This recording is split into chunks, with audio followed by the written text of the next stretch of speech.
এখানে আসলাম, বাগানে আসলাম, ঘোরাঘুরি পর দেখলাম একটা খেজুর গাছ, মরিয়ম খেজুর গাছ। এই যে দেখতেছেন খেজুর, সুন্দর খেজুর। আমি একটা খেজুর খাইছি অবশ্য, অনেক খুব মিষ্টি খেজুরগুলো। যদিও কাঁচা, যদিও সাইজে ছোটো, এখনও পাকে নাই, অনেক পাকতে আর একটু সময় লাগবে, কিন্তু খেজুরগুলো খুবই মিষ্টি। আমাকে দিছে, খেজুরটা খেয়েছি, আলহামদুলিল্লাহ অনেক মিষ্টি হয়েছে। অনেকেই বলে খেজুর চাষ হয় না, কিন্তু এখানে তো আপনারা নিজের চোখে দেখতেছেন খেজুর গাছে হয়েছে, একেবারে বাস্তব প্রমাণ। মরিয়ম খেজুর গাছ, এই যে বাস্তব প্রমাণ আপনারা দেখতেছেন, এটা গাছে হয়েছে। যারা বলে গাছে হয় না, কিন্তু তাদের ধারণাটা ভুল। তাদের উচিত এগুলো দেখা বা পরিদর্শন করা, দেখলে তারা বুঝতে পারবে খেজুর হয় কিনা।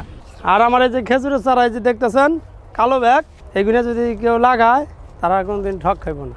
কিনা 1500, আর এই যে দামগুলো 50-60 হাজার। ওই দেখেন কতটি সাকার দেখছেন, এই যে দেখেন, এই যে বড় গেছি না, কাটার কিন্তু সময় হয়েছে, কিন্তু মানুষের দেখানোর জন্য আমি ডিসপ্লে নিয়ে আইছি এই জায়গায় সব।